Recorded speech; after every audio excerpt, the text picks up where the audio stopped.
Kita bisa bersua kembali dalam rangka pengajian rutin kitab At-Tibbun Nabawi dan Al-Mawa'id. Jadi kalau 2 hari ini Pak Ganjar ya, Gubernur Jawa Tengah memberikan PSBB secara khusus ya di Jawa Tengah, mungkin banyak yang biasa ya pro dan ada yang kontra ya. Jadi sebenarnya kita ikuti saja ya. Jadi kewajiban warga negara itu patuh kepada pemimpin. Jadi, kalau Rasulullah itu mengatakan kalau taat kepada pemimpin berarti termasuk taat kepada Rasulullah. Taat kepada Rasulullah berarti taat kepada Allah Subhanahu wa taala. Jadi dalam Al-Qur'annya jelas ya. Ati'u Allah wa ati'ur Rasul wa ulil amri minkum. Taatilah Allah, taatilah Rasul, dan taatilah pemegang urusan di antara kalian. Jadi para pemimpin. Ada yang mengatakan kalau urusan dunia itu yang memimpin ya pemerintahan ya.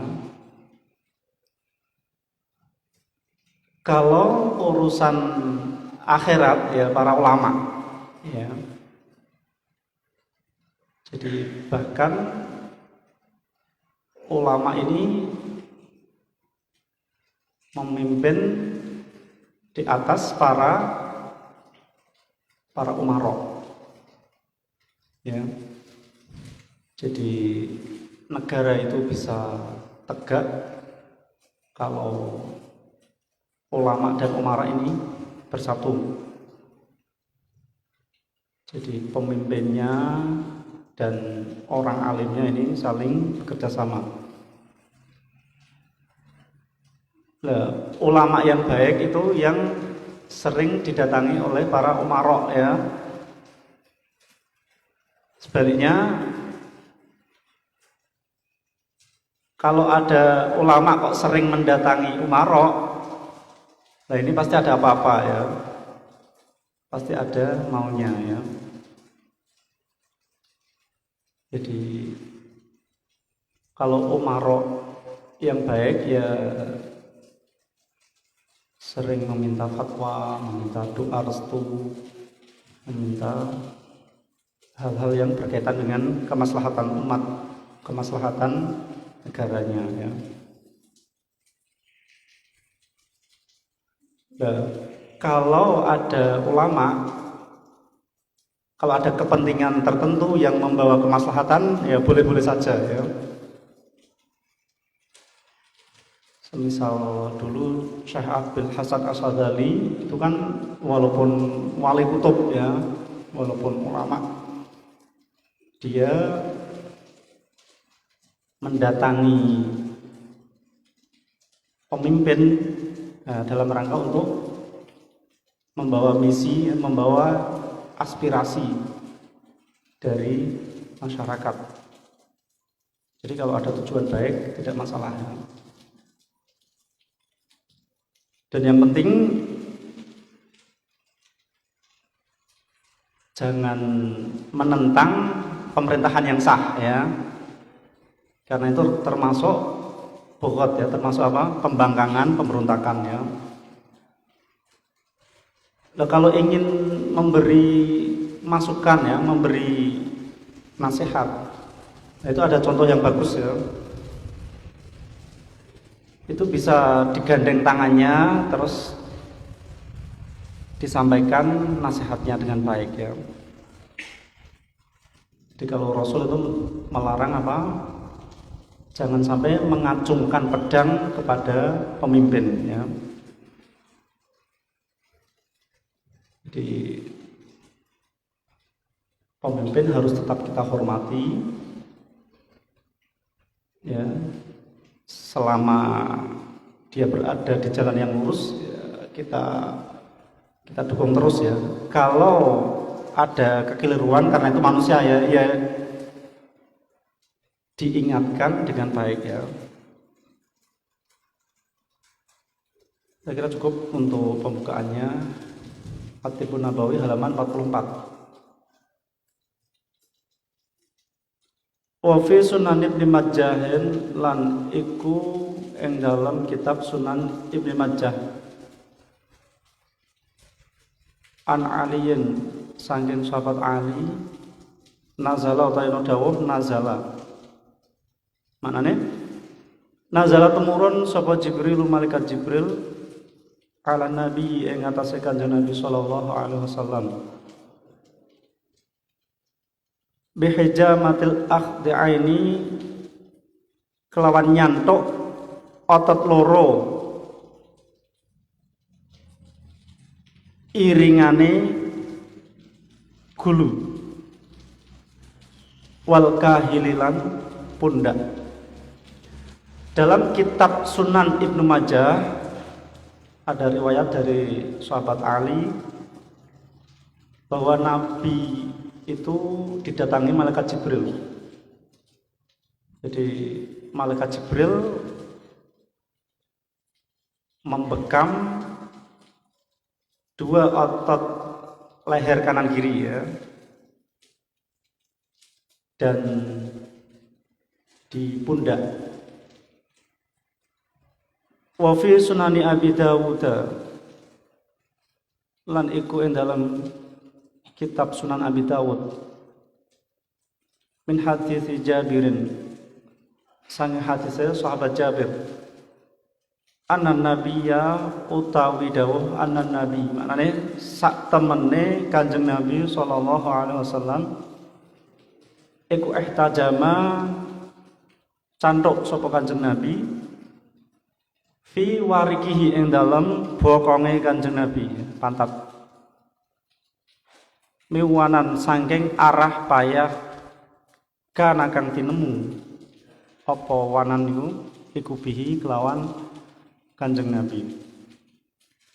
Dalam kitab Sunan Abi Dawud sahabat Jabir menyampaikan hadis bahwa Rasulullah Shallallahu Alaihi Wasallam berbekam di sebelah pantatnya.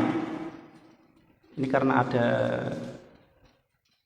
sakit ya, ada rasa payah ya, capek dan sejenisnya ya. Jadi Rasulullah sendiri berbekam ya, dan itu termasuk deretan penyembuhan yang cespleng ya. Jadi ada metode penyembuhan banyak sekali, diantaranya apa? Melalui berbekam ya. Faslun ai hadza kisah iki iku faslun fasal waktalafa lan dadi persulayaan soal atibau piro-piro tabib fil hijamati dalam cantuk ala naqratil qafa ing atase ledoke getok wahya utawi naqrah iku al-qamah duatu aran qamah dua. Para tabib, para dokter ya, berbeda pendapat mengenai bekam di arah cekungan ini ya, getok ya, getok. Jadi apakah itu baik atau berbahaya? Ya, ada beberapa pendapat. Wa dzakara lan nutur sapa Abu Naim fi kitab At-Tibbin Nabawi dalam kitab At-Tibbin Nabawi hadisan ing hadis marfu'an hale rupa hadis marfu'. Jadi Syekh Abu Naim dalam kitab At-Tibbin Nabawi menyebutkan sebuah hadis marfu, hadis yang disandarkan kepada Rasulullah Shallallahu Alaihi Wasallam. Di kitab At-Tibbun Nabawi itu banyak sekali ya, dikarang oleh banyak tokoh ulama ya. Alaikum netepano sira kabeh bil hijamati kelawan cantuk fi juzatil qamhadwati ing dalam tengahe ledoke getok. Fa inna mongko satemene hijamah iku tasfi marasake apa hijamah min khamsati atwa'in saking 5 pira-pira loro. Zakaro nutur sapa Abu Naim minha saking khamsah al-judama ing budukan lepra. Jadi ada hadis senantiasalah kalian berbekam di cekungan getok tadi ya, getok. Karena bisa menyembuhkan 5 macam penyakit. Nah, di antaranya adalah apa? Judam ya, lepra ya. Jadi Nabi Muhammad itu memerintahkan agar umatnya ini berlindung dari penyakit-penyakit ya. Ada penyakit-penyakit yang berbahaya ya, yang mungkin mengenaskan ya, naudzubillah ya. Jadi antaranya judam ini ya.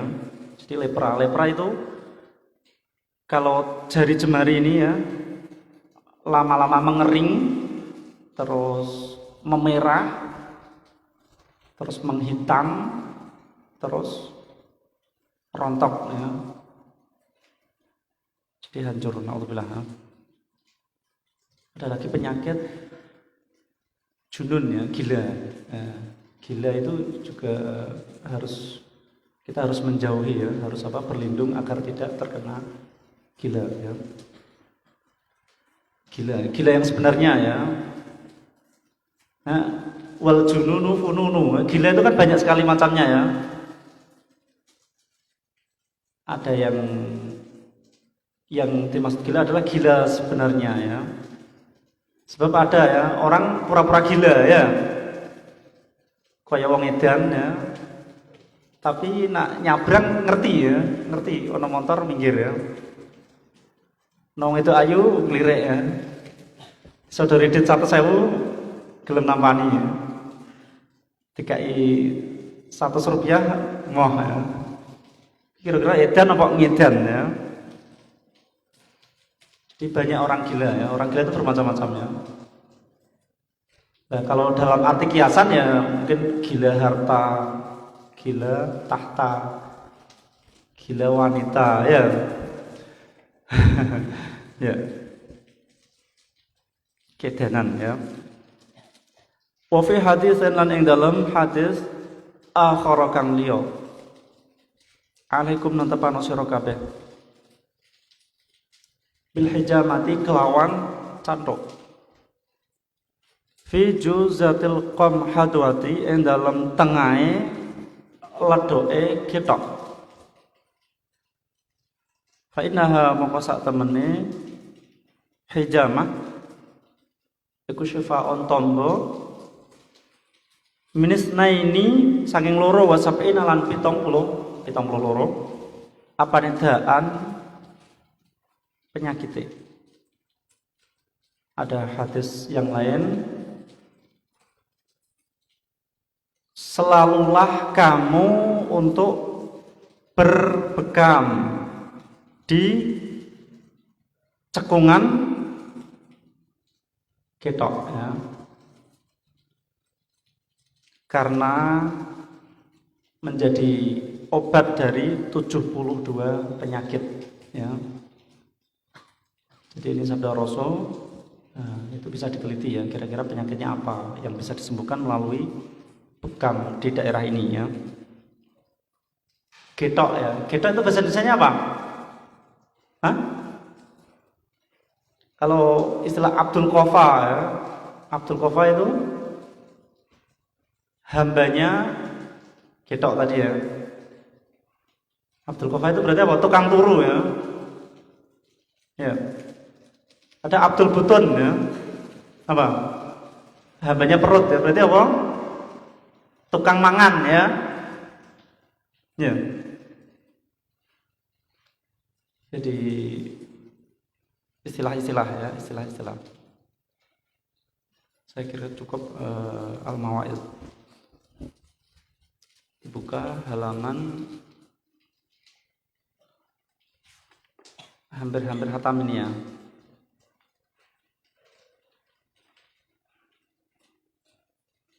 Tujuh belas ya. 17 paling atas.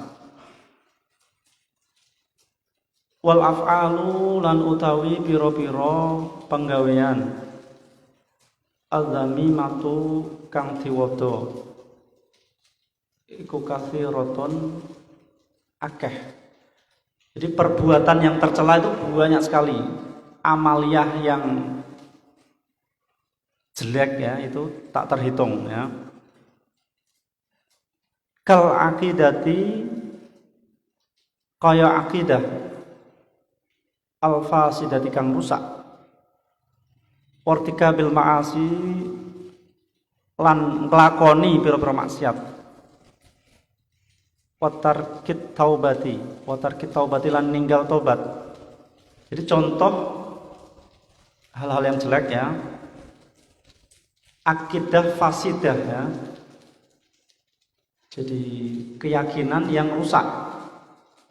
Ya, ini berbahaya ya, harus diperbaiki ya. Misalnya punya keyakinan tentang hal-hal yang sesat ya. Mungkin tentang sifat Allah ya, tentang zat af'al ya. Di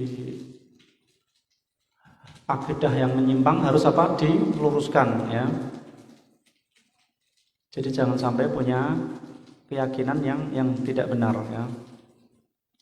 Karena itu pondasi utama ya. Kalau pondasinya sudah hancur ya bangunannya tidak akan berdiri kokoh ya. Kemudian contoh perbuatan jelek lagi menerjang kemaksiatan. Jadi hal yang dilarang oleh Allah malah dikerjakan ya.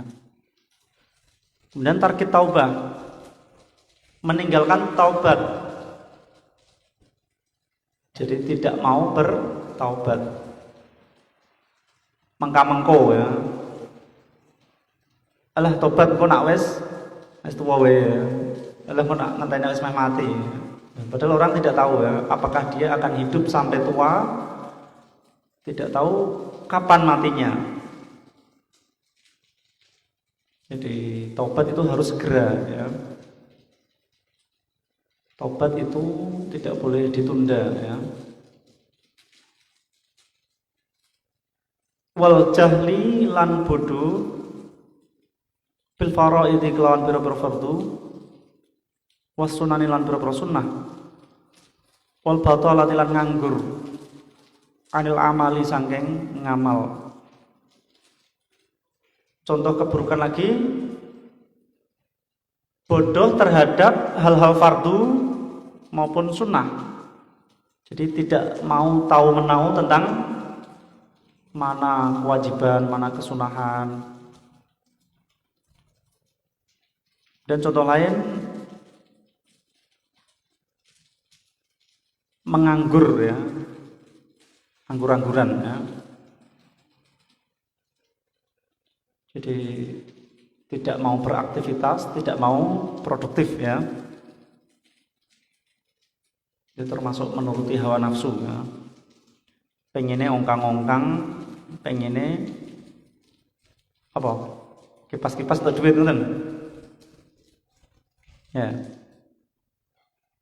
Nah, apalagi zaman pandemi ya, itu memang serba darurat ya. Di keberlangsungan hidup harus tetap terjaga ya. Kesehatan harus apa? Tetap terjaga. Jadi bagaimanapun keadaannya ya harus dihadapi ya dengan kesabaran, keuletan.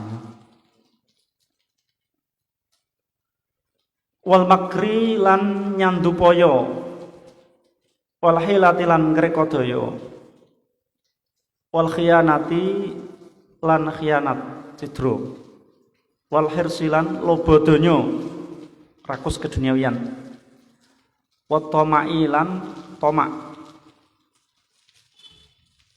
Di contoh lain yaitu merekayasa, ya, tipu muslihat, ya, berkhianat, rakus, tamak, ya, urusan duniawi, ya.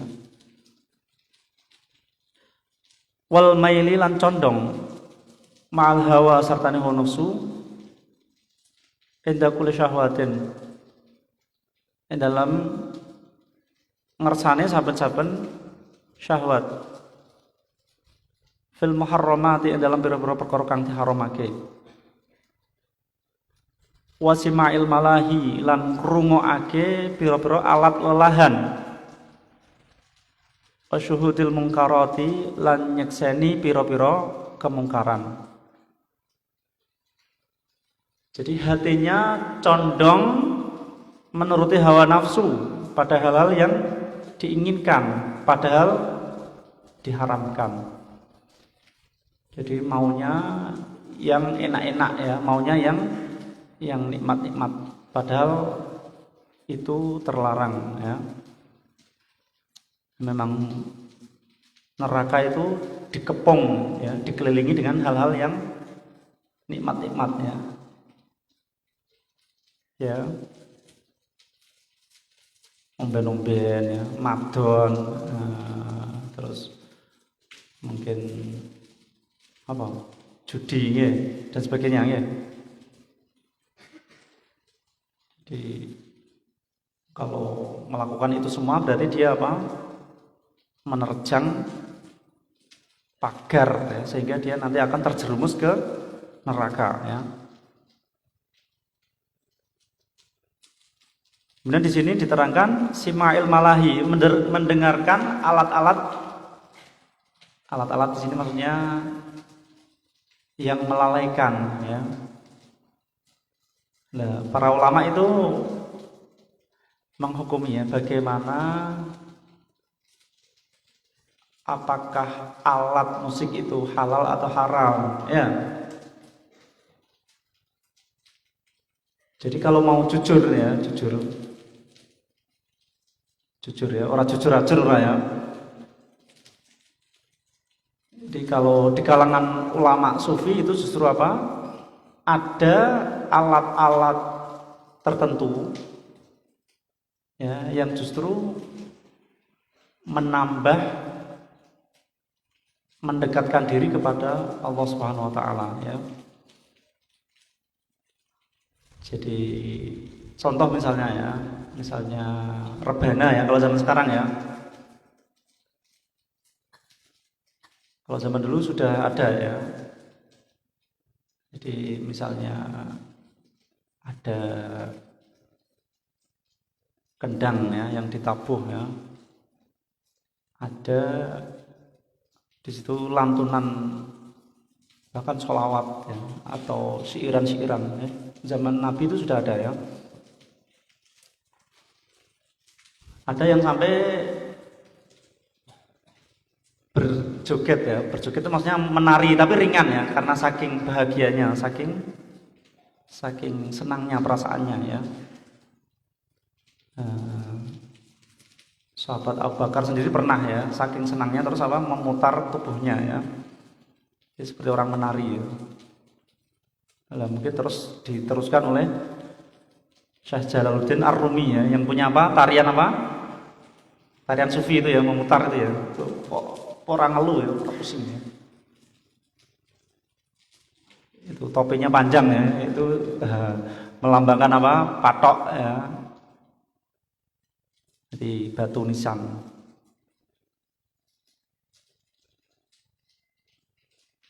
Jadi sebenarnya kalau alat-alat itu tidak melalaikan, malah justru mendekatkan kepada Allah, itu tidak ada masalah, ya.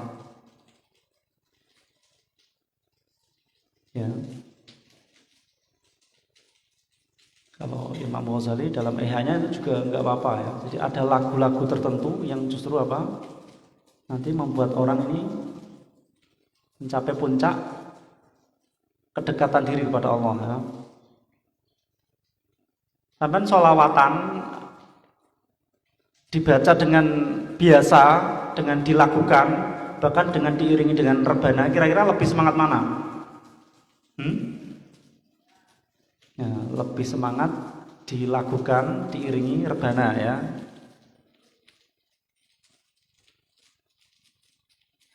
Jadi itu ada beberapa versi pendapat ya. Kalau orang yang mengatakan haram, nah itu mungkin melihat teks hadis secara zahir saja ya.